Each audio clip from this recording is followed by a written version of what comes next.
Я думаю, никто не будет против снова оказаться в лете, а не серой и пасмурной осени. Сегодня я хочу показать вам видео, которое мы снимали еще летом. Ну, как-то не удалось нам его показать, вам сразу забыли про него. И вот сейчас давайте посмотрим вместе с нами на наше путешествие. Это видео будет о селах, в которых прежде жили голландцы и немцы, алендры, как их называли. Друзья, мы решили сегодня поехать, показать вам очень интересное село, даже несколько сел, поскольку они здесь практически не отделены друг от друга. Недалеко от Варшавы, всего каких-то 50 километров, наверное, да? Даже меньше, 40 километров от Варшавы. Села эти располагаются вдоль Вислы, вдоль Вала. Я думаю, это будет интересно. Вот сейчас мы едем по дорогам местного значения. И дороги, как всегда, очень хорошие. Это такая, ну, можно сказать, глубинка, да, то есть она в стороне от трасс находится. Не то, вот. Глубинка, это просто окраины вдалеке от больших городов. Ну, не очень-то вдалеке, если это всего лишь 40 километров. Ну, вот смотрите, строительство здесь идет полным ходом. Здесь продаются сейчас много участков земли, мы вот едем, смотрим. И люди строятся. Вот проезжали мы только что, тянут водопровод к домам, хотя у всех здесь есть свои колодцы. Не колодцы, а скважины, да. Сюда мы приехали погостить к нашим друзьям поляков на несколько дней, на выходные, и они нам рассказали много интересного об этой местности. Мы погуляли, посмотрели, и действительно здесь интересно, и нам очень понравилось. Это экологически чистый район, потому что с одной стороны здесь Висла, а с другой стороны Народовый парк Компиновского, поэтому, сами понимаете, воздух здесь свежий, чистый. Здесь настоящая деревня, настоящее польское село. Здесь живут тоже фермеры, потому что район сельскохозяйственный. Вот поля, видите, засеянные. Хорошие дома у людей. Много участков продается здесь. Сейчас этот район очень бурно заселяется. Вот наши друзья, поляки, они тоже коренные жители Варшавы, но решили переехать в пригород, потому что и детям здесь лучше, и они офисные работники, поэтому для них не слишком важно находиться прямо в Варшаве. Они спокойно могут и из дома работать, и если надо, могут спокойно ехать на работу. Здесь трасса до Варшавы через Лумянки, новое строительство. И мы приближаемся к Валу, продается участок, и вот мы выезжаем на Вал. Рядом, вернее, с Валом. Здесь тоже проложена дорога. Вдоль Вала идет хорошая дорога, совершенно ровная, без всяких ям. Вот такие интересные дома здесь, смотрите, деревянный дом какой интересный. Эти участки, видите, возле дороги, здесь такие небольшие вырытые, такие, в общем, практически везде такие, вот тоже участок продается, а вон строятся дома, видите? Вот, видите, такие, ямы. Здесь насыпали дорогу и насыпали вал, и поэтому немного земли здесь выбирали. Поэтому практически у каждого, кто хочет, здесь перед домом есть такое озеро при желании. Дома в основном в глубине там находятся, потому что рядом с валом строить не разрешено, по крайней мере, уже сейчас. По-моему, за 50 метров нам сказали, да, нельзя не рыть ничего уже от вала, да? Так нам рассказали наши друзья. Им здесь очень нравится. Здесь природа со всех сторон. Птицы поют. А вот старые, видите, жители, которые вот, у них вот такой вот сарай там. Очевидно, там и сено хранится, или, может, животные какие-то. Вот. А вон коровы. А вон, смотрите, строятся дома. Вот коровы. У нас кто-то из зрителей спрашивал, а где же коровы? Ну, смотрите, вот это настоящее польское село. Это фермеры держат животных. Ограждено вот такой электрическим проводом, чтобы коровы не разбегались. Да. И вот коровки пасутся, а дальше вон стройка идет, видите? В глубине тут. В глубине здесь очень много домов. Это мы едем по самому-самому краю. За валом уже больше нету ничего построенного, естественно, потому что когда-то там заливались все эти луга, вода поднималась. И говорят, несколько лет назад здесь была вода под валом. Но вал был построен специально для того, чтобы такого больше не случалось. Чтобы не заливало тут дома людей. Вот видите, тоже там такой овраг. Это чтоб там вода собиралась. Вот везде практически есть такие места, где, очевидно, бралась земля на вал, на дороге. А за валом находится уже Висла.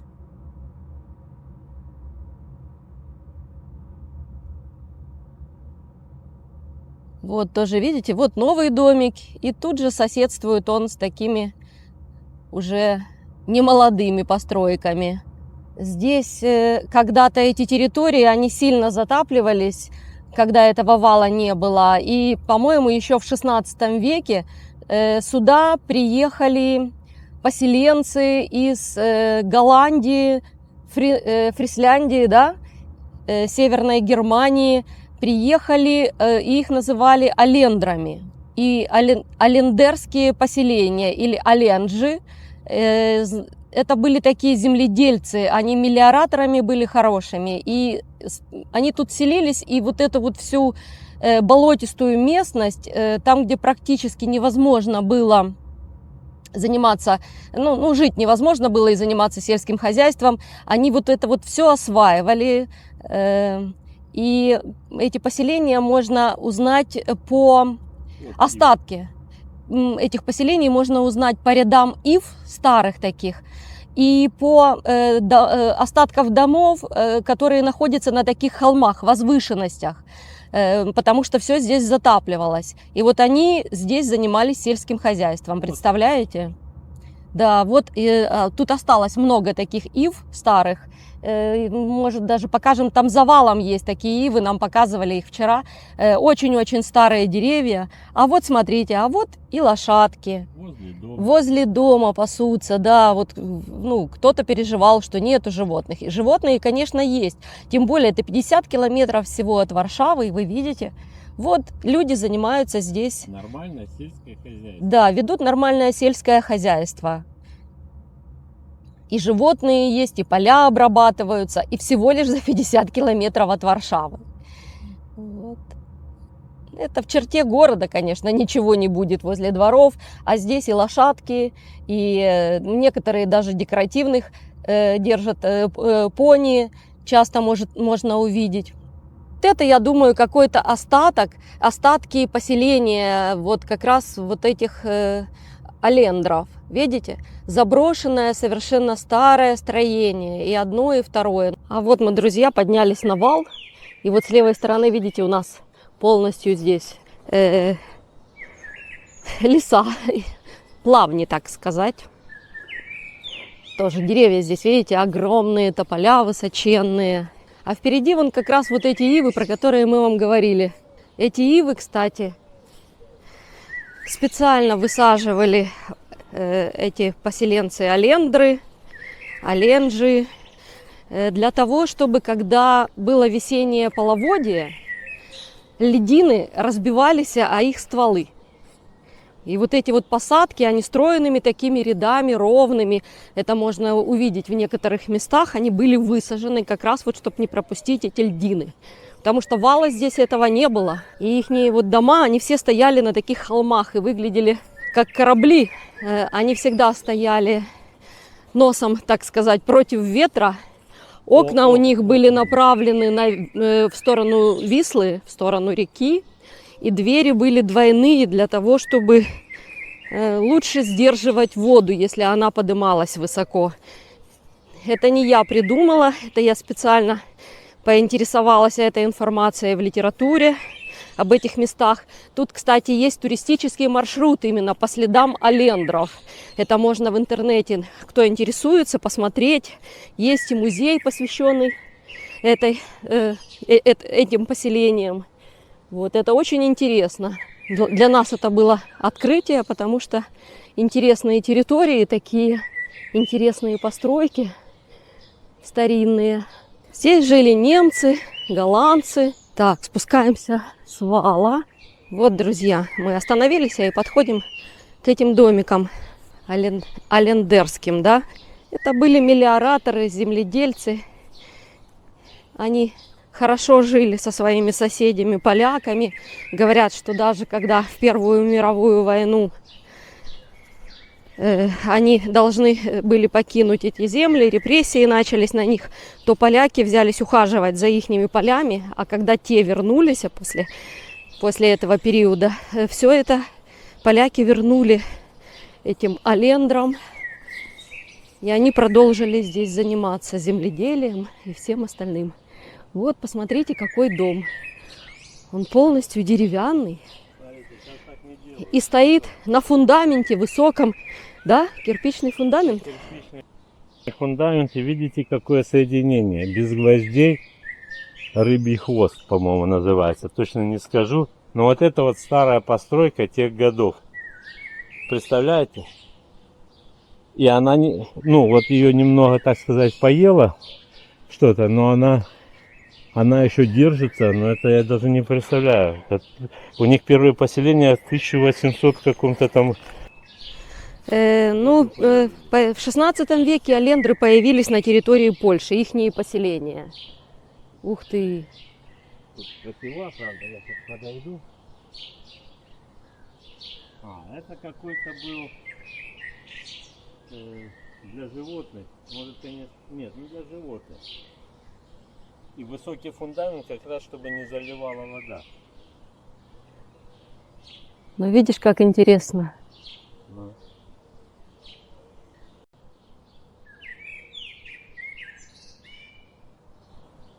Притулился домик. Да, домик тоже он Сирень. небольшой. Сирень, да? Сирени очень много в Польше, очень много. И даже на заброшенных территориях едешь и смотришь просто какой-то участок, а там море сирени. Ну, значит, там люди жили. А тут смотри, какие старые ели. И вот смотрите, видите, вот здесь есть даже остановка. То есть без проблем люди отсюда спокойно могут добраться туда, куда они хотят. Я, кстати, видел, что здесь автобус. Ну, не туда, куда они хотят, а до Варшавы, а потом куда они хотят. Или до Нового двора, например, потому что здесь рядом Новый двор Мазовецкий.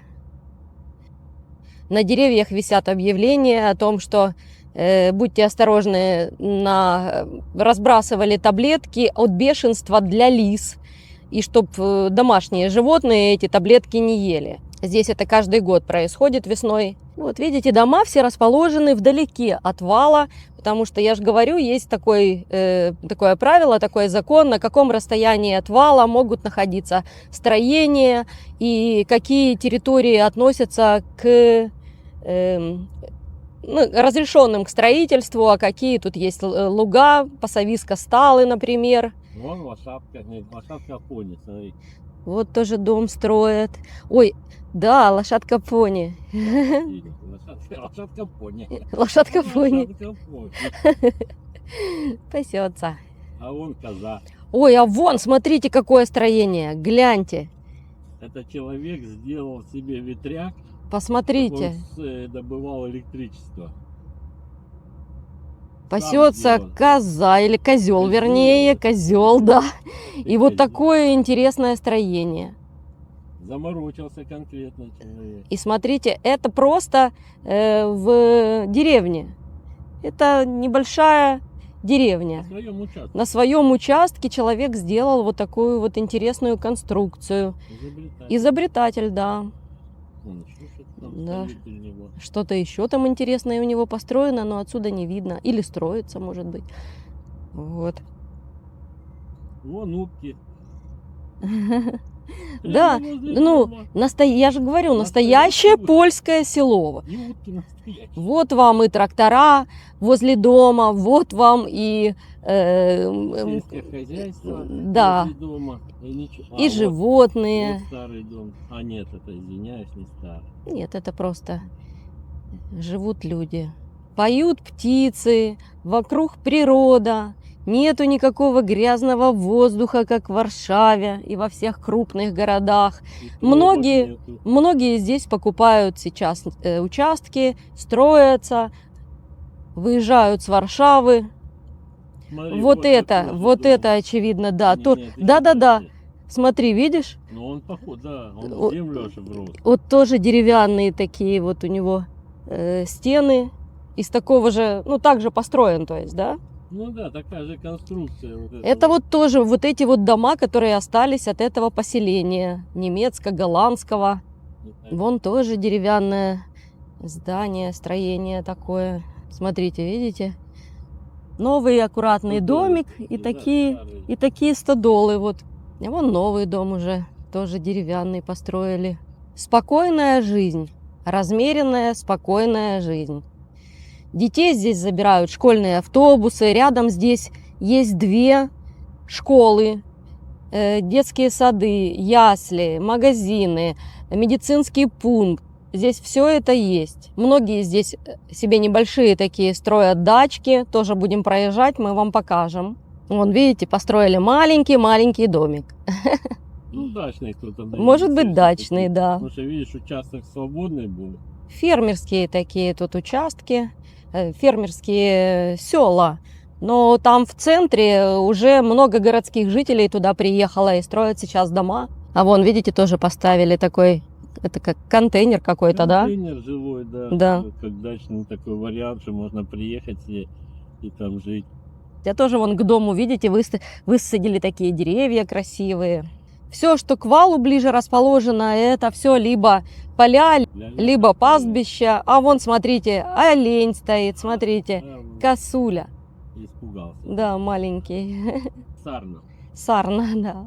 А вон, посмотрите, опять же, к разговору о том, что где животные. Вон, смотрите, сколько бычков. Вот, настоящий фермер. Телята ходят. А вон люди здесь живут прям. Да. И маленькие, да, вон теленки. Воду пришли попить. И ничего. Вот, видите, сколько животных. Так что все в порядке. В хороших, в настоящих, вернее, польских Вон, селах. Кстати, дом старый, смотри. Да, и там старый дом деревянный. В настоящих польских селах есть и быки, и коровы, и куры, И телята. и телята, да. Кстати, у всех бирки на ушках. Смотрите, какие они любопытные, смотрят, что мы едем. Вон тоже, посмотрите, сколько вон лошадей. Сейчас С правой потянем, стороны. когда мы должны подъехать. А то лошади? Да, Так что у людей есть обычные фермерские хозяйства, в да. которых они живут и ухаживают за животными. Вот, смотрите. А вон трактор ездит, и вот смотрите, сколько лошадок. Ну здорово же. Вот кто не видел в Польше животных, приезжайте сюда. Здесь все есть. На экскурсию. Да. А может кто-нибудь хочет купить себе участок? Да, Здесь- может. А вон, смотри, вон олень. А вон стоит олень в поле, посмотрите. Кушает что-то. Да, пасется. Какая красота. Я надеюсь, вам видно? Нас преследует собака. Так, съехали мы на такую грунтовую дорогу. Вот видите. А не то ли это кладбище? Не знаю, но какое-то очень старое. Друзья, а вот к нашему разговору о поселениях аландерских, да? Вот приехали в такое место, это кладбище, которое осталось от этого поселения. Видите, это вывеска говорит о том, что это вот как раз кладбище с тех пор, то есть это написано, что это 18 век. Да. Вот эти вот могилы. Так он, смотри, чинный до закончения Второй мировой войны, я так понимаю. Угу. Да. То есть в 18 веке здесь начали хоронить этих поселенцев немецких, голландских. Вот, и до окончания Второй мировой войны здесь еще были поселения и хоронили людей. Вот так вот выглядят останки. Вот несколько сохранилось надгробий. И даже вот я вижу, что-то написано. Видите, тут покосили траву, то есть все равно пытаются люди ухаживать и беречь свою историю. Ну вот такая вот надпись здесь есть. А еще вон надпись тоже есть. И даже вот приносили сюда лампадки. Не так давно. Да, Люди заботятся о скейте. О могилах. прокосили здесь. Видите, очевидно, здесь где-то и другие есть. Вот на старом. 1911 год. 1911 год. Написано это, очевидно, на немецком или на голландском, да? Ну, тяжело. Да, мы не На разбираемся, немецком, но, наверное. Хотя немецкий и голландский, наверное, похоже. но видите, следы этих поселенцев здесь присутствуют. Очевидно, тут дальше тоже это кладбище есть, но просто люди прокосили тут то, что смогли, и ухаживают за этим местом. А где-то мы с вами едем конкретно. Огромный дом. И вот тоже, смотрите, это, я не знаю, это, наверное, старое было возвышение, чтобы не затопило его. Вряд ли насыпали сейчас. Да. Да, мы здесь не были еще. Очень большой дом. Не пойму. По-моему, строительные работы немного приостановили. А вот здесь вот можно на лошадях кататься, смотри. Вот ночлеги есть, написано. Вот ночлеги, да, можно приезжать сюда на Ух ты, выходные. бричка какая. Ой, как здорово. Да, действительно. Смотри. Так что, кто хочет отдохнуть, пожалуйста, приезжайте. Все, теперь. Ну, скажем так. Я думаю, да. Дальше мы, наверное, не поедем. Будем разворачиваться назад. Потому что это выезд на вал. Мы не будем, наверное, туда ехать. А вот, смотрите, как раз эти лошадки. Сюда можно приезжать в эту стайну. Здесь домики сдаются. Ой, ёшкин кошкин. Тут вообще дороги вообще нету. Ну вот, здесь сдаются домики, и можно покататься на лошадках. Даже на бричку можно запрячь и ездить на лошадях. Вот они какие, наши красавицы. Травку щипают. Да, только я дальше не поеду. Да. А то я тут и останусь. Дальше яма очень большая.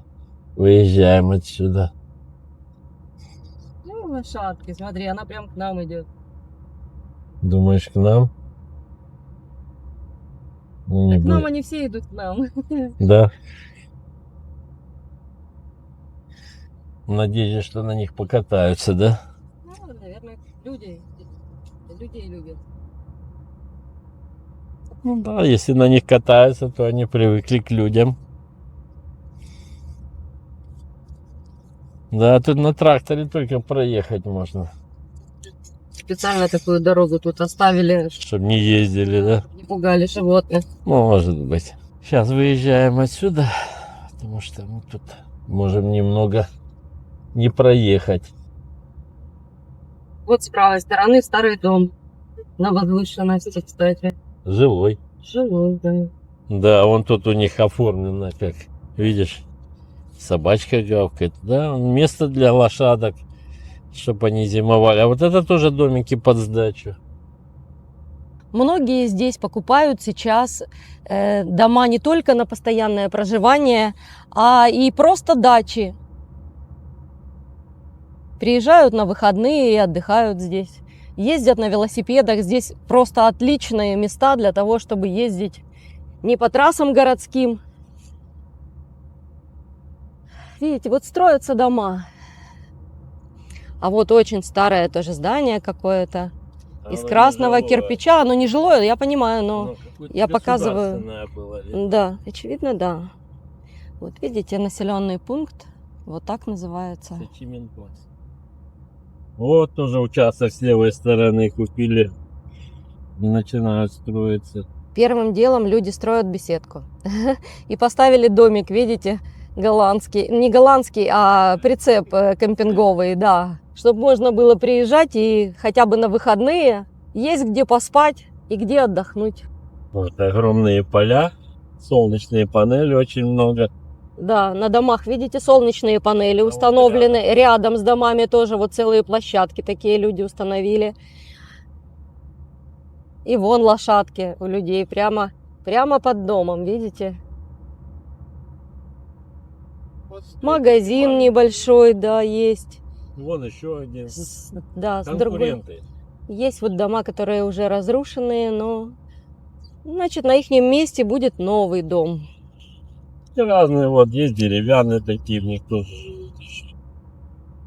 Да. И, кстати, здесь есть даже дачные такие участки, Дялки род называется. Поэтому даже можно себе здесь посмотреть для отдыха дачку. Ой, уже какие красивые маки цветут.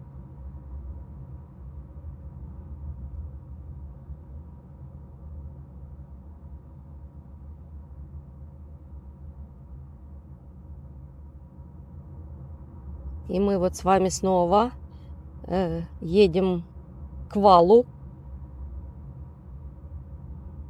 по этому же селу.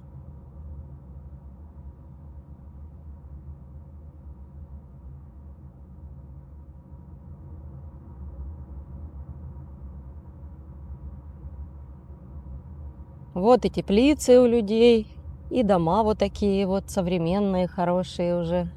А вот мы подъехали к старинной церкви.